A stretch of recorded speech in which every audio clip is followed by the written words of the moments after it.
The air in the garage smelled of gasoline and dust, a familiar sting in my nostrils as I leaned into the passenger side of Emily's sedan. It was late October 2020, the kind of gray, damp evening that clung to the suburbs of Chicago like a shroud. I wasn't looking for anything, just cleaning out the glove box, a mindless chore after another 12-hour shift at the construction site. My hands were still rough from hauling lumber, my back aching from years of breaking myself for her. For us. For the life I thought we'd built together over 15 years. That's when I found it. A crumpled receipt, wedged between a pack of gum and a half-empty bottle of hand sanitizer.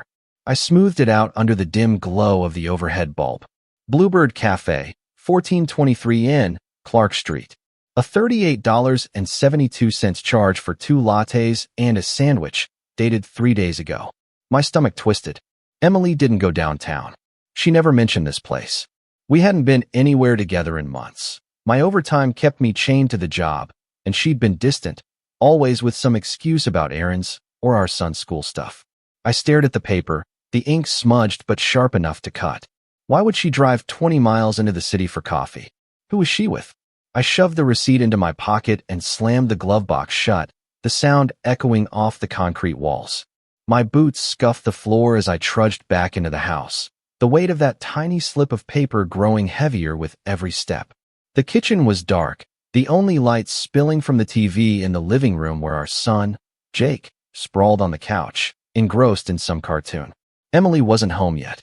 Out with a friend, she'd texted earlier. I'd believed her. I always did. I sank into a chair at the table, the receipt burning a hole in my jeans. My mind churned, replaying every moment I might have missed. The way she'd started wearing that new perfume, something sharp and floral, not the soft vanilla I'd bought her for Christmas. The late nights she'd come home flushed, blaming traffic. The way her eyes darted away when I asked about her day. I'd chalked it up to stress, to the strain of 2020 with its lockdowns and uncertainty. I'd been too tired to question it, too trusting. But now, that receipt sat there like a splinter under my skin, impossible to ignore. The clock ticked past 9. I poured a glass of whiskey, the cheap stuff that stung going down, and let it sit untouched on the table. My fingers traced the edge of the glass, my thoughts spiraling. Maybe it was nothing. Maybe she'd gone with a coworker, a spontaneous treat. But the address, 1423 N Clark, kept flashing in my head. I grabbed my phone and typed it into the search bar. Bluebird Cafe popped up, a sleek, upscale spot in Lincoln Park, all exposed brick and overpriced pastries. Not our kind of place. Not our kind of place. The front door creaked open, and I stuffed the receipt back into my pocket, my pulse thudding in my ears. Emily stepped in, her coat dusted with rain, her blonde hair pulled into a messy bun. She smiled, too quick, too tight, and kicked off her shoes. Hey, you're still up, she said, her voice light but edged with something I couldn't place. She didn't look at me long enough for me to see her eyes. Yeah, I muttered, watching her move to the sink, filling a glass with water. Long day. Just catching up with Lisa. She sipped, her back to me, and I felt the lie settle between us like smoke. Lisa lived 2 streets over, not downtown. I didn't say anything. Not yet. But as she disappeared upstairs, her footsteps soft on the carpet, I knew I couldn't let it go. That receipt was a thread, and I was going to pull it until the whole damn tapestry unraveled. I sat there in the dark, the whiskey untouched, the house silent except for the hum of the TV, and felt something shift inside me. A crack, a fracture, the first tremor of a collapse I couldn't yet name. The next few days crawled by, each one heavier than the last. I carried that receipt in my pocket like a loaded gun, its edges fraying from how often I unfolded it, stared at it, let it taunt me. Work was a blur, hammering nails, hauling beams, the ache in my muscles a dull roar I barely noticed. My mind was elsewhere, stuck on Emily, on that cafe, on the shadow I couldn't shake. I watched her closer now. The way she lingered over her phone, thumbs tapping quick messages she'd tilt away from me. The way she'd hum some tune I didn't recognize, her voice soft and distant. I stopped asking where she was going. She stopped offering excuses. It was a Thursday night, the house quiet except for the wind rattling the windows. Jake was asleep upstairs, his small snores drifting down the hall. Emily had gone out again. Book club, she'd said, her lips curling into that practiced smile. I didn't buy it anymore. I waited until her taillights disappeared down the street, then moved. I'd been thinking about it for days, turning it over in my head like a stone. If she was hiding something, it wasn't in the open. Not in her purse, not in her car. It was deeper. I started in our bedroom, the air thick with her perfume. Drawers slid open under my hands. Silk scarves, old jewelry, nothing. The nightstand held her romance novels and a bottle of sleeping pills, but no answers. My breath came faster, a frantic edge to it, as I tore through the room. Then I hit the closet. Her side was a mess of dresses and coats, boxes stacked in the corner. I knelt, shoving aside a pile of sweaters, and there it was, a plain white shoebox, taped shut, buried under a blanket she hadn't worn in years. My hands shook as I peeled the tape back, the sound sharp in the silence. Inside, nestled in tissue paper, was a phone. Not her usual one, the sleek iPhone she flaunted, but an older model, scratched and cheap. A burner. My chest tightened, a vice clamping around my ribs. I pressed the power button, and the screen flickered to life, demanding a passcode. For digits. I tried her birthday, mine, our anniversary. Nothing. Then, on a hunch, I punched in Jake's, 0624, the day he was born. The lock clicked open, and I froze. The home screen was bare except for one app, a messaging service I didn't recognize. I tapped it, and there it was, her secret life spilling out in black and white. A contact labeled M. Hundreds of messages, stretching back months. I scrolled, my throat burning, each word a blade sinking deeper. "Can't stop thinking about you," she wrote. "Need you tonight," he replied. Graphic, desperate, dripping with lust. Plans to meet at hotels, at his place, at that damn cafe. "You make me feel alive," she'd typed last week, and his response, "I'll take you anywhere, anytime," hit me like a punch to the gut. I sank to the floor, the phone trembling in my grip. My vision blurred, hot tears I hadn't felt in years spilling down my face. 15 years of late nights, of saving for her dream house, of believing her when she said she loved me. It was all ash now. She didn't just cheat. She craved him, hungered for him, in ways she'd never wanted me. The messages burned into my skull, a pornographic script of her betrayal, and I saw it all, her hands on him, her whispers, her lies. The closet walls closed in, the air too thick to breathe. I wanted to smash the phone, to scream, to tear the house apart. But something colder took root instead, a slow, seething fury, sharper than the pain. She thought she could play me, discard me, after everything I'd given her. No. I clutched the phone tighter, my knuckles white. She'd regret this. I didn't know how yet, but I'd make her feel every ounce of the hell she'd unleashed. The game was over for her. For me, it was just beginning. The phone stayed hidden in my jacket pocket, a ticking bomb I couldn't let go of. I didn't confront her, not yet. Emily came home that night, her cheeks flushed, her voice too bright as she mumbled about her book club. I nodded, my face a mask, while inside I burned. I saw her now for what she was, a stranger wearing my wife's skin, a thief who'd stolen my life. Sleep didn't come. I lay in the dark, the mattress a battlefield, her soft breathing beside me a mockery of everything we'd been. By morning, I knew I couldn't break, not like this. She wouldn't get to watch me crumble. I started at the gym, a rundown place near the site, all rust and sweat, where the air reeked of rubber mats and desperation. I'd never been the type. Too busy, too tired. But now every punch I threw at the heavy bag was for her, for him, for the years I'd wasted. My arms ached, my lungs screamed, but I kept going. Sweat soaked through my shirt, dripping onto the cracked floor, and with it came something else, a clarity, a sharpening of the edges she'd dulled. I caught my reflection in the grimy mirror, pale, soft around the middle, eyes hollow. That man was dead. I'd bury him and build something stronger. Weeks bled into each other. I traded whiskey for protein shakes, swapped greasy takeout for lean cuts of meat. The scale dropped, 10 pounds, then 20. My hands, calloused from work, grew harder, my shoulders broader. I bought new clothes, dark jeans, fitted shirts, a leather jacket that hugged my frame. The barber took one look at me, nodded, and sheared off the overgrown mess I'd let grow, leaving a clean, sharp cut. I didn't recognize the man staring back from the mirror now. Taller somehow, leaner, his jaw set like stone. People noticed. Guys at the site clapped me on the back. Strangers' eyes lingered. I didn't care about them. This wasn't for them. Emily saw it too. She'd paused mid-sentence, her gaze flickering over me, uncertainty creeping into her voice. "You look different," she said once, stirring her coffee, her brows knitting together. I shrugged, kept my tone flat. "Just tired of looking like shit." She didn't push, but I caught her watching me after that, her fingers tightening around her mug. Good. Let her wonder. Let her squirm. I kept the phone powered off, locked in a toolbox in the garage, but I'd memorized every detail. M was Marku. Marcus, I'd figured out, piecing it together from scraps. A late-night scroll through her social media. Careful, casual likes on his posts led me to him. Marcus Reed, attorney, all slick suits and smug grins. His profile was public, a goldmine of arrogance. He lived in Lakeview, a swanky neighborhood I'd never set foot in, with a wife named Laura. Her photos were softer, long auburn hair, a wistful smile, captions about coffee and quiet nights. She looked lonely, vulnerable, a crack in his perfect little world. The idea hit me like a spark in dry grass. Marcus had taken something from me. I'd take something from him. Not just anything, her. Laura. I leaned back in the garage, the cold metal of the workbench pressing into my spine, and let the plan simmer. It wasn't enough to hurt him physically. That was too quick, too cheap. No, I'd get inside his life, twist the knife where it'd bleed slowest.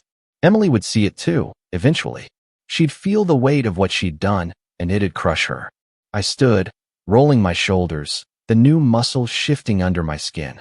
The pain was still there, a dull throb in my chest, but it wasn't weakness anymore. It was fuel. I wasn't the man who'd found that receipt, who'd wept in the closet. I was something else now, something she'd never seen coming.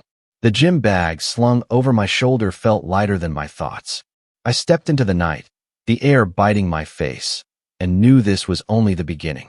The cafe was a pretentious little hole in the wall, all polished wood and overpriced espresso, tucked into a corner of Lakeview where the streets smelled of money. I'd staked it out for days, tracking Laura's routine through her own posts, mornings at Bluebird, always alone, always with a book she barely read. She was predictable, a creature of habit, and that made her perfect. I adjusted the collar of my new jacket, the leather creaking against my shoulders, and stepped inside. The bell above the door chimed, a sharp note in the hum of quiet chatter. She was there, in the corner, her auburn hair catching the light, her fingers tracing the rim of a latte she hadn't touched. I didn't rush it. Ordered a black coffee, bitter, no frills, and took a seat 2 tables away, close enough to watch, far enough to seem harmless. She glanced up once, her hazel eyes skimming over me, then back to her book. I waited. Patience was my weapon now, honed sharp over weeks of grinding myself into this new shape. When she stood to leave, fumbling her bag and dropping her keys, I moved. "These yours?" I said, scooping them off the floor, my voice low but steady. She blinked, startled, then smiled. A small, hesitant thing. "Yeah, thanks," she murmured, taking them.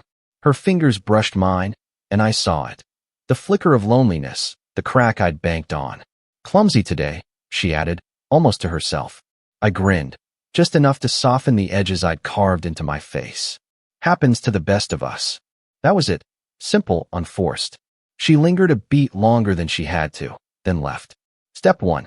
It took 3 more chance meetings, same cafe, same time, before she stopped pretending not to notice me. By then, I'd learned her cadence, the way she sighed into her coffee, the way she'd talk about the weather like it mattered. On the 4th day, I sat across from her, uninvited but welcomed. "You're here a lot," she said, her tone curious, not accusing. "Work nearby." I lied, smooth as glass. "You?" She shrugged, her smile fading. "Just getting out of the house." I nodded, let the silence stretch, then asked about her book. She lit up, and I listened, filing away every word. Laura was easy to read, too easy. She spilled her life in fragments. A husband too busy, a marriage gone cold, nights spent staring at ceilings. Marcus, she didn't say his name, but I knew. I fed her what she craved, attention, a steady gaze, a laugh at the right moment. She didn't see the calculation behind it. The way I mirrored her gestures, built her trust. Each meeting tightened the thread between us, and I felt it. The pull, the power. She was falling, and I was the shadow guiding her descent. At home, Emily was unraveling. She'd hover near me, her eyes tracing the lines of my new body, my new clothes. "You're different," she said again one night, her voice tighter now, edged with something like fear. I met her gaze in the kitchen, the fluorescent light harsh on her face, and said nothing. She shifted, nervous, her hands twisting a dish towel. "Everything okay?" she pressed. I smirked, just a flicker, and turned away. Never better. She didn't follow me to the garage, where I sat with that phone, its secrets my anchor. Her confusion was a drug, seeping into my veins, feeding the fire. Laura texted me a week later, hesitant, hopeful. "Coffee tomorrow?" I stared at the screen, the glow casting shadows on the workbench. I typed back, "Sure," and leaned back, the plan clicking into place. This wasn't just about Marcus anymore. It was about Emily too, about making her see me, really see me, and choke on what she'd lost. I stood, the cold air of the garage biting my skin, and felt the weight of it settle. I wasn't playing their game. I was rewriting the rules. Laura's apartment smelled of lavender and regret, a sterile elegance that matched the life she described. Polished on the outside, hollow within. We'd moved past the cafe now, her invitations growing bolder, her texts more frequent. I stood in her living room, floor-to-ceiling windows framing the Chicago skyline, while she poured wine with hands that trembled just enough to notice. She wore a silk blouse, too delicate for the December chill, and talked about a gallery opening she'd gone to alone. "He didn't even ask where I was," she said, her voice thin, and I nodded, letting her unravel. Every word she gave me was a brick in the wall I was building around Marcus. I played my part flawlessly. A brush of my fingers against hers when she handed me the glass, a steady look that made her breath catch. She leaned closer on the couch, her knee grazing mine, and I felt the shift. She was mine now, hooked on the illusion I'd crafted. I fed her half-truths about my own life. A vague job in construction, a marriage that faded. She didn't ask for details, too caught in her own need to care. But I asked, careful, subtle questions about him. "Busy guy, huh?" I'd say, sipping the wine, and she'd spill. Late nights at the firm, weekends with clients. A temper that flared when she pushed. Marcus Reed, the untouchable lawyer, was a man of habits. Arrogant, predictable, blind. I stored it all, a mental ledger of his weaknesses. He liked his scotch neat, his ego stroked, his control absolute. Laura didn't know I'd seen his face in those messages, didn't know I'd traced his life through her words. She thought I was her escape, her confidant. I let her. Nights stretched into stolen hours, her hands on my chest, her lips tasting of desperation, and I gave her just enough to keep her tethered. Inside, I was ice. This wasn't about her, not really. It was about the moment he'd realize what I'd taken, the moment she'd see me with his wife and choke on her own betrayal. Emily was cracking at home. The kitchen felt like a minefield, her every move shadowed by doubt.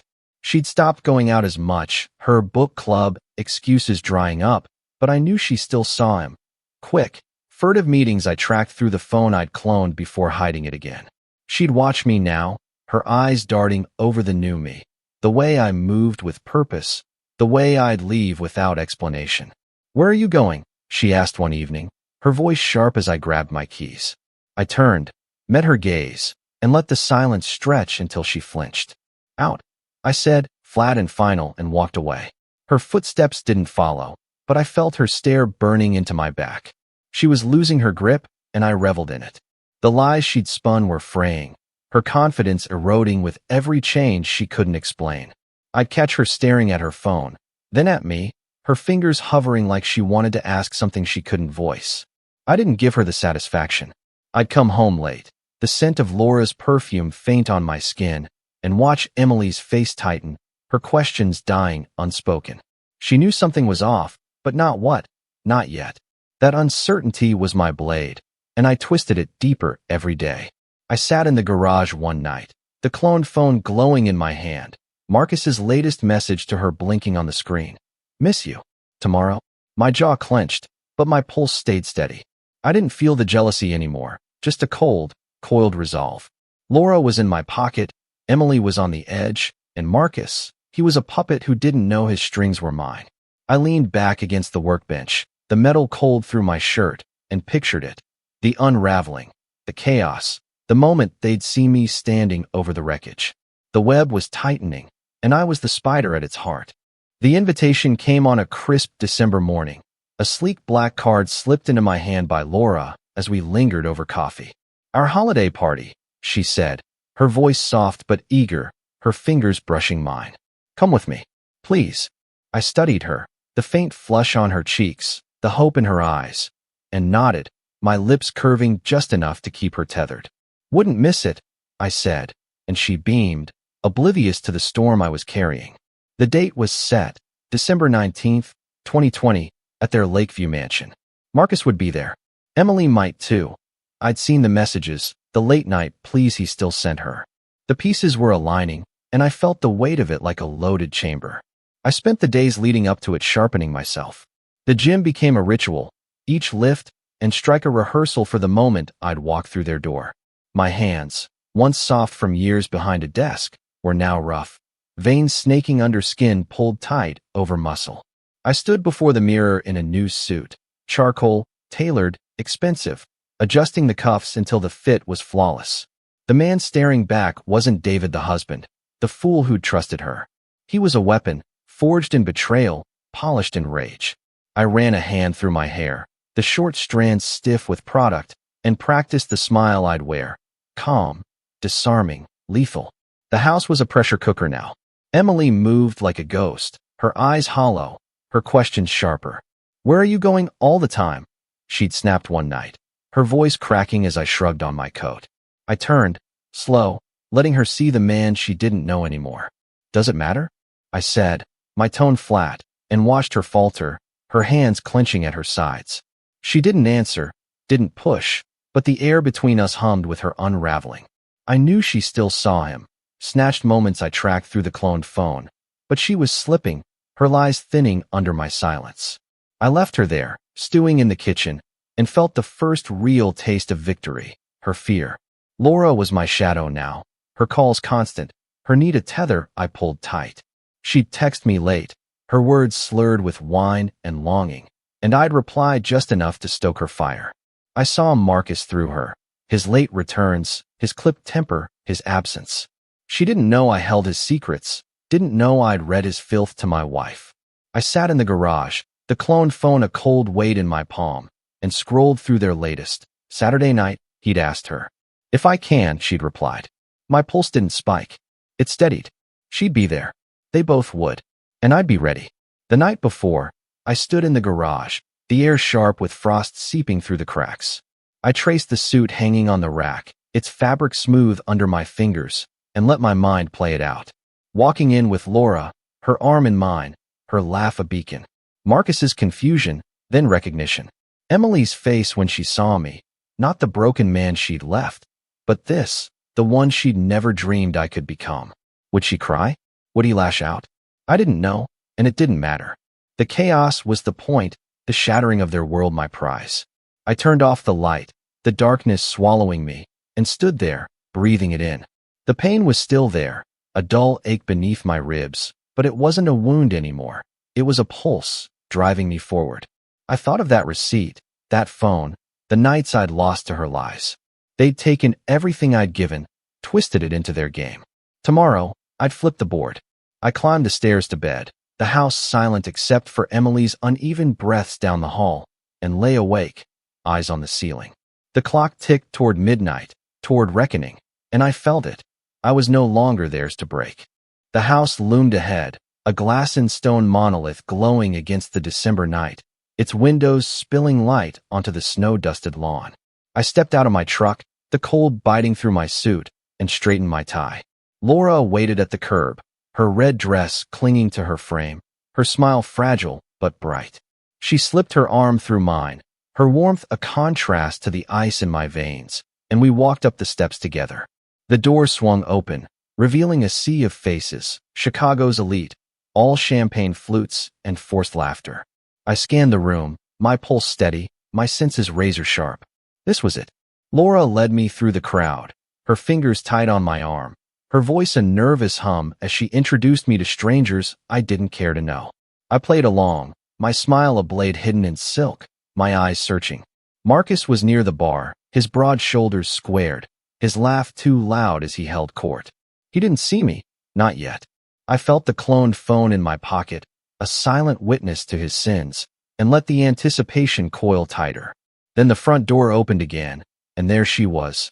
Emily, in a black dress I'd never seen, her hair swept up, her steps faltering when she spotted me. Her face drained of color, her eyes wide with something between shock and dread. I met her gaze, held it, and felt the first crack in her world. Laura tugged me toward the dance floor, oblivious, her body swaying to the music. I followed, my hands on her waist, my movements deliberate, every step a performance for the two people I knew were watching.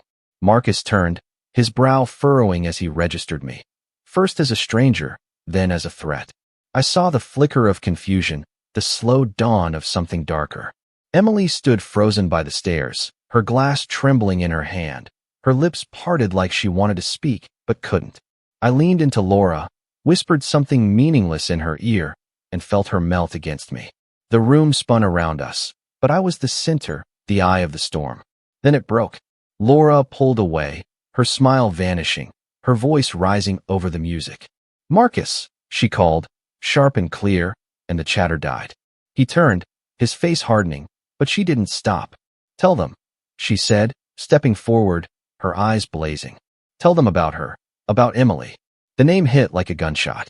Gasps rippled through the crowd, head swiveling. Marcus's jaw tightened, his hands balling into fists, but Laura kept going. "I've known for months. You thought I was blind." She laughed, a brittle, cutting sound, and I stood there, stunned. She'd known. She'd played me too, her own game running parallel to mine. Marcus stammered, his voice rising in denial. "That's ridiculous. Laura, you're drunk." But she cut him off, hurling dates, places, details I recognized from the phone. The guest stared, whispers erupting, and Emily shrank back, her glass slipping to the floor with a shatter. She bolted for the door, tears streaking her face, and Marcus lunged after her, his composure gone, his shouts echoing. The room dissolved into chaos, Laura trembling beside me, the crowd buzzing, the perfect facade of their lives in ruins. I didn't move. I watched, my chest tight with a strange, hollow triumph. Laura turned to me, her eyes wet, and murmured, "Thank you." I didn't respond. I didn't need to. I left them there, the wreckage smoldering behind me, and drove home through the silent streets. The next morning, I sat at the kitchen table, the divorce papers spread before me, my signature already drying on the line. Emily stumbled in, her makeup smeared, her voice hoarse. "David, please," she started, but I slid the papers across to her, my face stone. "Sign," I said, the only word I gave her. She stared, her hands shaking, then crumpled, sobbing into her palms. I didn't comfort her. I didn't feel the urge. She'd lost everything. Me, the house, the life I'd built for her, and I'd made sure of it. I walked out, the papers filed by noon, the weight of 15 years lifting with every step. The pain was gone, replaced by a quiet, unyielding strength. Marcus was humiliated, Emily destroyed, and I was free. The man she'd betrayed was dead, and the one I'd become stood taller, unbroken, victorious.